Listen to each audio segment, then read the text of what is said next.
ఐశ్వర్య రాజేష్ ఈ హీరోయిన్ అంటే తెలియని వాళ్లే ఉండరు. తెలుగులో కౌసల్య కృష్ణమూర్తి సినిమా ద్వారా లక్షలాది మంది అభిమానులను సంపాదించుకుంది. పర్ఫెక్ట్ వైఫ్ మెటీరియల్ పాత్రలంటే ముందు ఐశ్వర్య రాజేష్ గుర్తుకు వస్తారు. సినిమా పరిశ్రమలో నిలదొక్కుకోవడం అంటే చిన్న విషయం కాదు.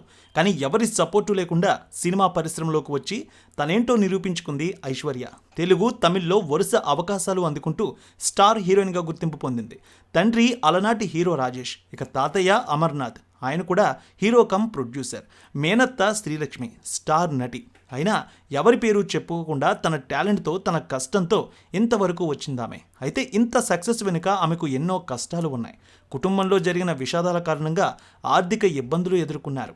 అసలు ఐశ్వర్య రాజేష్ సినిమాల్లోకి ఏ విధంగా వచ్చారు, ఆమె జీవితంలో పడిన ఇబ్బందులు ఏంటి, వారి కుటుంబం బ్యాక్గ్రౌండ్ ఏమిటి, ఆమె రియల్ స్టోరీలో ఈరోజు తెలుసుకుందాం. 1990 జనవరి 10న రాజేష్ నాగమణి దంపతులకి ఐశ్వర్య చెన్నైలో జన్మించారు. రాజేష్ గారి కుటుంబం తెలుగువారే. రాజేష్ గారి తండ్రి అమర్నాథ్ గారు. ఆయన టాలీవుడ్ ఇండస్ట్రీలో నిర్మాతగా, హీరోగా పలు సినిమాలు చేశారు. సీనియర్ ఎన్టీఆర్ గారితో కలిసి అమర్నాథ్ గారు పలు సినిమాల్లో కూడా నటించారు. ఇక రాజేష్ గారి అక్క హాస్య నటి లక్ష్మి గారు. ఇక ఆమె ఐశ్వర్య రాజేష్కి స్వయాన మేనత్ అవుతారు. రాజేష్ గారు హీరోగా పలు సినిమాల్లో నటించారు. ఐశ్వర్య తల్లి నాగమణి గారు కూడా డాన్సర్. సలీం మాస్టర్ టీంలో ఉండేవారు ఆమె. రాజేష్ గారిది, నాగమణి గారిది ప్రేమ వివాహం. అయితే రాజేష్ కుటుంబ సభ్యులకి పెళ్లి ఇష్టం లేకపోవడంతో వారి కుటుంబాలు కొన్నాళ్లు దూరంగా ఉన్నాయి. నాగమణి గారు పెళ్ళయ్యాక పిల్లల కోసం తన సినీ కెరీర్ని వదులుకున్నారు. ఐశ్వర్య పుట్టేనాటికి రాజేష్ గారు పలు సినిమాల్లో హీరోగా చేశారు. కానీ రోజులన్నీ ఒకేలా ఉండవు కదా. తర్వాత క్రమంగా అవకాశాలు తగ్గాయి. అదే సమయంలో రాజేష్ గారి తమ్ముడు ఆనంద్ అప్పటికే జాండీస్తో మరణించారు. ఓవైపు కుటుంబ సమస్యలు, మరోవైపు ఆర్థిక సమస్యలు వచ్చాయి. రాజేష్ మద్యానికి అలవాటు పడ్డారట. అయితే ఎన్ని ఇబ్బందులు వచ్చినా అవకాశాలు ఎవరిని అడిగేవారు కాదు. చాలా మొహమాటం ఉండేది ఆయనకి. రెమ్యునరేషన్ కూడా ఎవరిని డిమాండ్ చేసేవారు కాదు. ఆ వీక్నెస్ని గమనించిన కొందరు నిర్మాతలు చాలా తక్కువ రెమ్యునరేషన్ ఇచ్చేవారు. ఆర్థికంగా కూడా ఆయన పెద్దగా సంపాదించుకోలేదు. ఆయనతో నటించిన కో స్టార్లు, హీరోలు చాలామంది పలు ఆస్తులు సంపాదించుకున్నారు. రాజేష్ గారు మాత్రం చెన్నైలోని టీ నగర్లో ఒక సొంత ఇంటిని మాత్రమే కొనుగోలు చేసుకున్నారు. అవకాశాలు తగ్గి కొంతకాలానికి అడపాదడపా మాత్రమే అవకాశాలు వచ్చేవి. ఓ మలయాళం సినిమాలో చిన్న పాత్ర చేస్తే అప్పట్లో 5,000 రూపాయల రెమ్యునరేషన్ ఇచ్చారట. అప్పటి ఆర్థిక పరిస్థితి అంతంత మాత్రంగానే ఉంది. అయితే కుమార్తె ఐశ్వర్య కోసం ఆ డబ్బులతో బొమ్మలు కొన్నారట. కూతురంటే అంత ప్రేమ ఆయనకు. రాజేంద్ర ప్రసాద్ నటిస్తున్న రాంబంటూ సినిమా షూటింగ్ చెన్నైలో జరుగుతున్నప్పుడు అక్కడికి ఐశ్వర్యను తీసుకువెళ్లారు రాజేష్.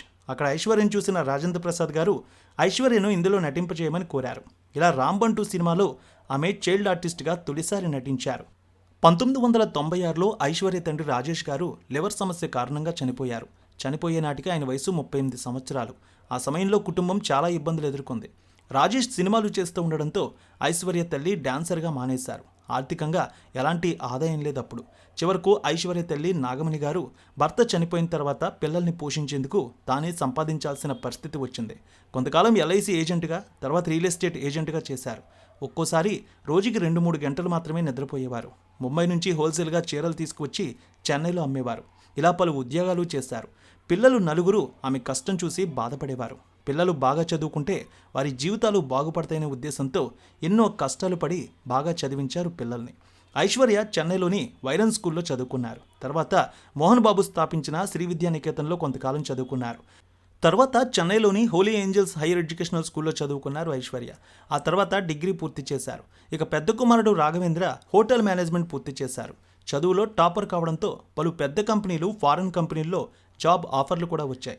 ఒక ఎంఎన్సీ కంపెనీలో అప్పట్లో నెలకి 50,000 రూపాయల జీతంతో ఉద్యోగం వచ్చింది. వారంలో ఉద్యోగంలో జాయిన్ అవ్వాలి. ఇలా ఉన్న సమయంలో పెద్ద కుమారుడు దురదృష్టవశాత్తు మరణించారు. రెండో కుమారుడు వినాయక చవితి ముందు రోజున ఫ్రెండ్ ఇంటికి వెళ్లి వస్తూ యాక్సిడెంట్లో మరణించారు. ఇలా ఐశ్వర్యకు 2 సోదరులు దూరమయ్యారు. 2 కుమారులు చనిపోవడంతో తల్లి నాగమణి కోలుకోవడానికి చాలా సమయం పట్టింది. ఇక మిగిలిన తన 2 పిల్లలను పెంచాలి, బాగా చదివించాలని మళ్ళీ తన పనికి వెళ్ళేవారు. తల్లి పడుతున్న కష్టాలు చూసిన ఐశ్వర్య కూడా తాను కూడా ఏదో ఒకటి చేసి తల్లికి తోడుగా డబ్బు సంపాదించాలని అనుకున్నారు. తన తల్లి బాధను పంచుకోవాలనే ఉద్దేశంతో వీకెండ్స్లో ఈవినింగ్ సమయంలో చెన్నైలోని బెస్సీనగర్లోని ఓ సూపర్ మార్కెట్ దగ్గర పలు ప్రొడక్ట్స్కి ప్రమోషనల్ యాక్టివిటీస్ చేసేవారు ఐశ్వర్య. షాప్కి వచ్చిన కస్టమర్లకు ఆ ప్రొడక్ట్స్ని పరిచయం చేసి కొనిపించడం చేసేవారు. కొన్నాళ్ళు బర్త్డే పార్టీలకు హోస్ట్గా చేశారు. చదువుకుంటూనే చిన్న చిన్న ఉద్యోగాలు చేశారు. తనకు ఇంట్రెస్ట్ ఉండడంతో చిన్నప్పటి నుంచి డ్యాన్స్ కూడా నేర్చుకున్నారు ఐశ్వర్య. తెలిసిన వారి ద్వారా విజన్ టీవీలోని అసత్త పోవత్తు యారు అనే కామెడీ షోకి హోస్ట్గా ఛాన్స్ వచ్చింది. ఈ ప్రోగ్రాంలో న్యాచురల్గా నటించడంతో ఆమెకి మంచి పేరు వచ్చింది. ఆ తర్వాత 2007లో కలయంగర్ టీవీలోని మాదమైలాద డ్యాన్స్ రియాలిటీ షోలో కంటెస్టెంట్గా ఛాన్స్ వచ్చింది. ఈ కార్యక్రమానికి కొద్ది రోజుల పాటు హీరోయిన్ రంభ కూడా జడ్జిగా వ్యవహరించారు. సీజన్ 3లో పార్టిసిపేట్ చేసిన ఐశ్వర్య చివరకు విజేతగా నిలిచారు.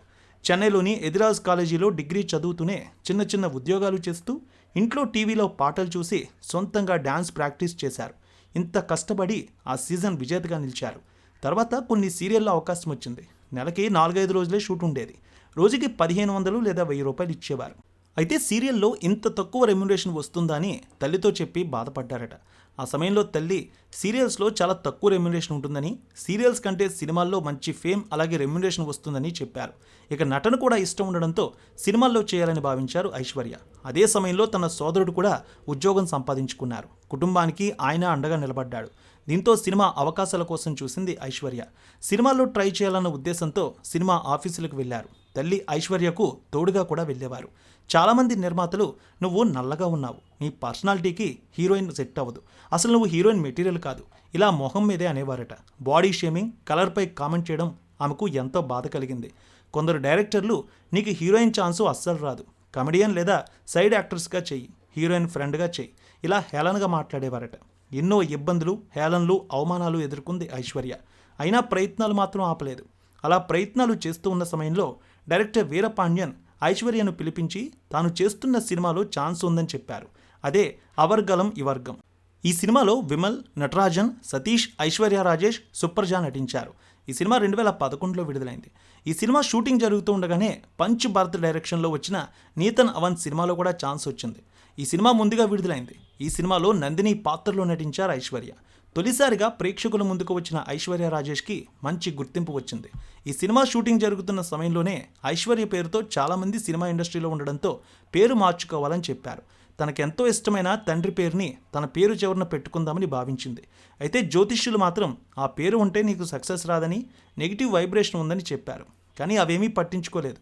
తన తండ్రి పేరు మీద నమ్మకం ఉంచుకొని తన పేరు చివరన తన తండ్రి పేరు పెట్టుకున్నారు. ఇలా ఐశ్వర్య రాజేష్గా మారారు ఆమె. ఆ తర్వాత కూడా ఆమెకు ఎన్నో సినిమా అవకాశాలు వచ్చాయి. వరుస సినిమాలు, అవకాశాలు, అద్భుతమైన పాత్రలు వచ్చినా, ఎంతో గుర్తింపు వచ్చినా పెద్ద హీరోల సినిమాల్లో ఛాన్సులు రావడం లేదు. అదే సమయంలో చాలామంది ఇంకా కలర్, బాడీ షేమింగ్పై మాట్లాడడంతో తనకు తానుగా తాను నిరూపించుకోవాలని భావించింది ఐశ్వర్య. ఆ సమయంలో 2012లో పారంజిత్ డెబ్యూ డైరెక్టర్గా అత్తకథి సినిమా వచ్చింది. దినేష్, నందితా శ్వేత, ఐశ్వర్య రాజేష్ ఇందులో నటించారు. సినిమా కూడా బాగానే ఆడింది. ఎన్నో అవార్డులు సొంతం చేసుకుంది. అప్పుడు విజయ్ సేతుపతి, ధనుష్ లాంటి వారు సినిమా షూటింగ్ సమయంలో బ్రేక్లో మాట్లాడుతూ ముందు గుర్తింపు వచ్చే ఎలాంటి పాత్రైనా వదులుకోకుండా చేయని చెప్పడంతో వారి మాటలు వింది. ఏ సినిమా అవకాశం వచ్చినా అందులో నటించారు ఐశ్వర్య. తర్వాత రమ్మీ మూవీలో విజయ్ సేతుపతితో కలిసి నటించారు. ఈ సినిమా మంచి పేరు సంపాదించుకుంది. అలాగే పన్నేయారుం పద్మిని, ఈ సినిమాలో కూడా మంచి పేరు వచ్చింది. ఇక విజయ్ సేతుపతితో కలిసి సుమారు 15 సినిమాల్లో నటించింది. అన్నీ కూడా అద్భుతమైన విజయాలు ఇచ్చాయి. కాకాముత్తే సినిమాలో తర్వాత ఛాన్స్ వచ్చింది. మణికందన్ డైరెక్షన్లో వచ్చిన ఈ సినిమాని ధనుష్, వెట్రిమారన్ నిర్మించారు. ఈ సినిమాలో 2 పిల్లలకు తల్లిగా నటించింది ఐశ్వర్య. ఇక 25 వయసులోనే 2 పిల్లలకు తల్లిగా నటించడం అంటే ఎవరు కూడా ఒప్పుకోరు. కానీ కథ నచ్చడంతో పాటు తల్లిగా నటించడాన్ని గొప్ప అంశంగా భావించింది ఐశ్వర్య. ఈ సినిమాలో అద్భుతంగా నటించారు. పిల్లల విషయంలో తల్లి పడే ఇబ్బందులను తన రియల్ లైఫ్లో చూసిన ఐశ్వర్య ఆ సినిమాలో రియల్ మదర్గా నటించి మెప్పించారు. ఈ సినిమా తమిళనాడులోనే కాదు, అంతర్జాతీయంగా పలు భాషల్లో రీమేక్ అయింది. ఐశ్వర్య రాజేష్కు తమిళనాడు స్టేట్ బెస్ట్ యాక్ట్రెస్గా అవార్డు వచ్చింది. ఇక SIIMA, IIFA Norway film award, Taipei golden film award, Indian film festival Los Angeles national film award, ఇలా సుమారు 100కు పైగా అవార్డులు, నామినేషన్లు వచ్చాయి. ఇంగ్లీష్లో ఈ సినిమా ది క్రౌజ్ ఎగ్గా రిలీజ్ అయింది. ఐశ్వర్య రాజేష్ కెరీర్లో ఈ మూవీ చాలా కీలకమనే చెప్పాలి. ఆ తర్వాత తమిళ్లో వరుస ఛాన్సులు వచ్చాయి. హిందీలోనూ అర్జున్ రాంపాల్తో కలిసి డాడీ సినిమాలో నటించింది ఐశ్వర్య.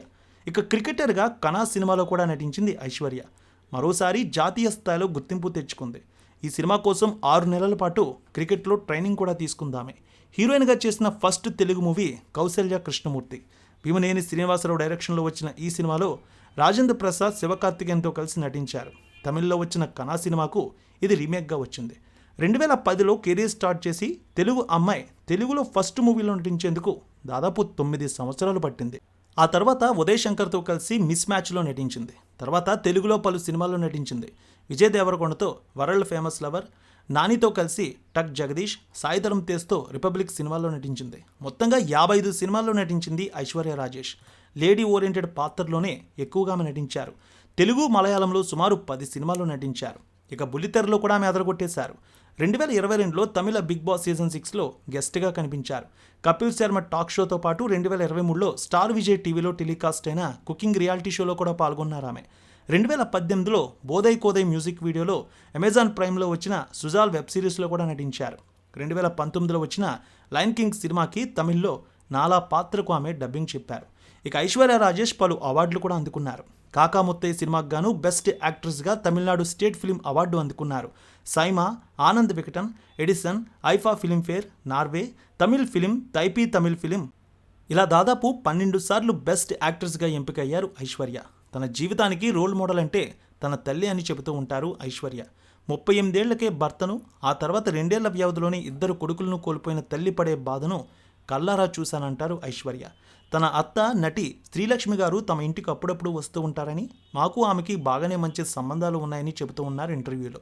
ఇక అత్త దాదాపు 700కు పైగా సినిమాల్లో చేయడం అంటే అంత ఈజీ కాదు. యాక్టింగ్లో అత్యంత కష్టమైన రోల్ హెల్దీ కామెడీ చేయడమే. తన అత్తయ్య అలా చేయడం చాలా గ్రేట్ అని చెబుతూ ఉంటారు. ప్రస్తుతం బడా హీరోల్లో ఒకరైనటువంటి హీరో వెంకటేష్తో సంక్రాంతికి వస్తున్నాం సినిమాలో నటించారు ఐశ్వర్య రాజేష్. ఈ సినిమాలో వెంకీ భార్య పాత్రలో అదరగొట్టారు. ఈ సంక్రాంతికి వచ్చే సినిమాల్లో ఫ్యామిలీ ఆడియన్స్ నుంచి ఎక్కువ బజ్ సంక్రాంతికి వస్తున్నాం సినిమాకే ఉంది. ఈ సినిమా జనవరి 14న గ్రాండ్గా విడుదల కాబోతోంది. ఈ సినిమాకి సంబంధించిన ప్రమోషన్స్ కూడా భారీగా చేస్తూ ఉన్నారు చిత్ర యూనిట్. ఇందులో భాగంగా పలు ఇంటర్వ్యూల్లో కూడా పాల్గొంటున్నారు ఐశ్వర్య రాజేష్. మొత్తానికి ఎన్నో కష్టాలు ఎదుర్కొని నటిగా మంచి గుర్తింపు సంపాదించుకున్నారు నటి ఐశ్వర్య రాజేష్. ఇది ఆమె రియల్ స్టోరీ. తెలుగులో కూడా ఆమె మరిన్ని మంచి అవకాశాలు పొందాలని, ఆమె సినీ కెరీర్ మరింత బాగుండాలని మనం కూడా కోరుకుందాం.